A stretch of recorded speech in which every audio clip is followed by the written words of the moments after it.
حضرت ام سلیم رضی اللہ تعالیٰ عنہ نے آنسو نکلنے نہیں دیا اور اس بچے کو برابر والے کمرے میں لیٹا دیا اور اوپر چادر ڈال دی. کیوں کہ اگر میں رونا شروع کروں گی میرا شوہر صبح سے شام تک مزدوری کر کے جب تھکا ہوا آئے گا تو وہ کھانا بھی نہیں کھائے گا, اسے تکلیف ہوگی, اسے دکھ ہوگا, رنج ہوگا, نیند بھی نہیں آئے گی. حضرت ام سلیم ایسا صبر کا پہاڑ کہ آپ ایک آنسو بہنے نہیں دے رہی. حضرت طلحہ رضی اللہ تعالیٰ عنہ آئے, ابو طلحہ رضی اللہ تعالیٰ عنہ آئے اور آتے ہی پوچھا کہ ہمارا بچہ کیسا ہے. اللہ اللہ, کیسی سرکار کے مدرسے سے تعلیم حاصل کی. کہا میرے سرتاج اب اسے کوئی تکلیف نہیں ہے.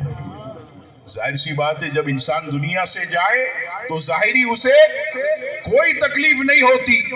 حضرت ابو طلحہ کی بالکل بھی توجہ نہیں گئی کہ اچھا الحمدللہ بیگم کھانا لگاؤ. اب اس عورت کو دیکھیے بہترین کھانا بنایا, کیسا دل پہ پتھر رکھا ہو. اور حدیث پاک میں کہ اس دور کا جو بناؤ سنگار تھا وہ حضرت ام سلیم نے وہ بھی کیا. یعنی عورت نہا دھو کر اچھی طرح تیار ہوتی ہے, اس کا منع نہیں ہے, شوہر کے لیے تیار ہو سکتے, شوہر کے لیے علماء بیٹھے میک اپ بھی کر, شوہر کے لیے, غیر کو دکھانے کے لیے نہیں. یہاں تو الٹا کام ہو گیا, گھر میں میلی کچیلی رہے گی, جب شادی میں ہوگی تو ساری میک اپ کی شیشیاں خالی. لو بھائی یہ سارا الٹا کام, جسے دکھانا ہے اسے تو دکھایا نہیں اور سارے لوگوں کو دکھا دیا. نہیں نہیں, شوہر کے لیے, اس کی رضا کے لیے اچھا بناؤ سنگار کرنا اس کا شریعت میں حکم ہے. اور جو عورتیں میلی کچیلی گندی رہتی ہیں تو اس کے شوہر ادھر ادھر پھر باہر منہ مارتے. یہ سچی بات میں آپ, حضرت ام سلیم ایسی تربیت یافتہ حضور کے مبارک مدرسے سے بناؤ سنگار کیا.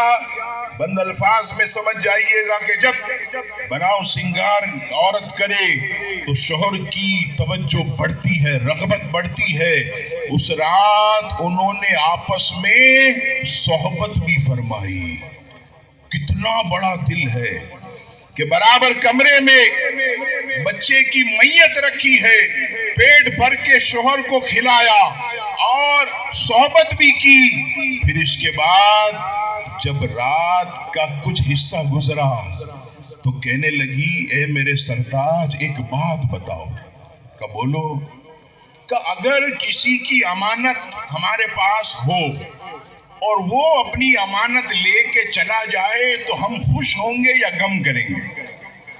کہ بیگم واقعی امانت لے کے چلا جائے تو خوش ہوں گے کہ بھئی ہم بری الذمہ ہو گئے, جس کی امانت تھی وہ لے گیا. اب کہا کہ ہمارا بچہ اللہ کی امانت ہمارے پاس تھا, میرے سرتاج اس کا انتقال ہو گیا ہے. حضرت ابو طلحہ کھڑے ہوئے. اللہ اللہ, آپ نے راتوں رات غسل دیا, نماز جنازہ پڑھائی اور اپنے بچے کی ہاتھ سے تدفین کی. میرے مصطفیٰ کی نگاہوں سے کیا چھپتا ہے. فجر کی نماز میں جب آقا کریم علیہ السلام کی بارگاہ میں گئے تو آقا نے دیکھ کر کہا اے ابو طلحہ, جو تم لوگوں نے صبر کا مظاہرہ کیا ہے اللہ کو بہت پسند آیا. مولا تیری بیوی سے راضی ہو گیا. اور سن ابو طلحہ, جو تیری بیوی نے اتنا صبر کر کے رات کو جو صحبت کی ہے, یہ بچہ جو دنیا سے گیا ہے اس سے بھی بڑھ کر حسین و جمیل اور اولاد اللہ تعالیٰ تجھے عطا فرمائے گا. راوی کہتے ہیں اس واقعے کے بعد ہم نے حضرت ابو طلحہ کے 10 بچوں کو مدینے کی گلیوں میں کھیلتا ہوا دیکھا. عزیزان گرامی, میرے کہنے کا مقصد صرف اتنا ہے کہ کہ یہ مدارس جو ہے یہ تربیت گاہ ہے، یہ مدارس جو ہے یہ ہمارے بچوں کو، ہمارے نوجوانوں کو یہ نبی پاک علیہ السلام کی محبت سکھاتے ہیں، یہ علم دین ان کے سینوں کے اندر ڈالتے ہیں۔ آج ضرورت ہے کہ مدارس کا قیام کیا جائے۔ آپ حیرت کریں گے، آج تو الحمدللہ صرف مدارس میں پڑھائی ہوتی ہے۔ میں آپ کو پیچھے کی طرف لے جاؤں، حضور غوث اعظم کے مبارک وقت میں لے جاؤں، آپ حیرت کریں گے کہ حضور پیران پیر روشن ضمیر نے بغداد میں اپنے ہاتھوں سے ایک مدرسہ بنایا۔ دیکھیے پیران پیر ہے، اور کمال دیکھیے آج عالم اور مفتی الا ماشاءاللہ کہیں قاعدہ پڑھاتا ہوگا، میرے غوث اعظم ظہر کے بعد مدرسے میں بیٹھ کر بچوں کو ناظرہ قرآن پڑھاتے تھے۔ اور کون پیدا ہوا اس میں سے؟ اللہ اللہ، حضرت غازی صلاح الدین ایوبی کے فوج کے کمانڈر۔ ایک تو آپ سپہ سالار تھے، آپ کے ساتھ ایک اور کمانڈر تھے حضرت شیخ موقف الدین حنبلی رحمت اللہ علیہ۔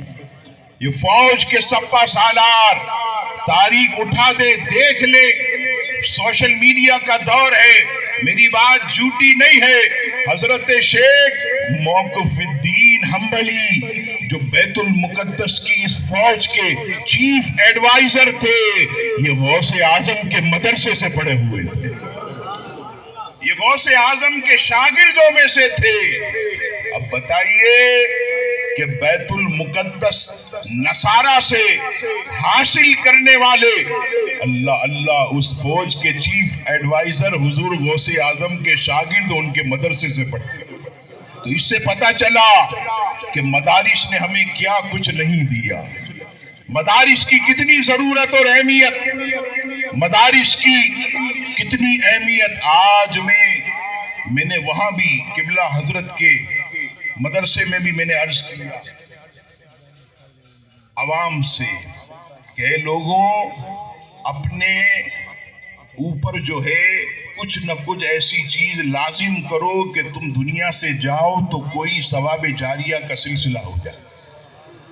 بولا ان اولاد پر تم بھروسہ نہیں کرنا، یہ جو تمہاری اولاد ہے ان پر بھروسہ نہیں کرنا، اللہ ماشاءاللہ کوئی آپ کے پیچھے مدرسہ بنا دے، مسجد بنا دے، مسافر خانہ بنا دے، کنواں کھدوا دے، الگ بات ہے، ورنہ اکثر اولاد جو ہے ماں باپ کے پیسے پر فقط راج کرتی ہے۔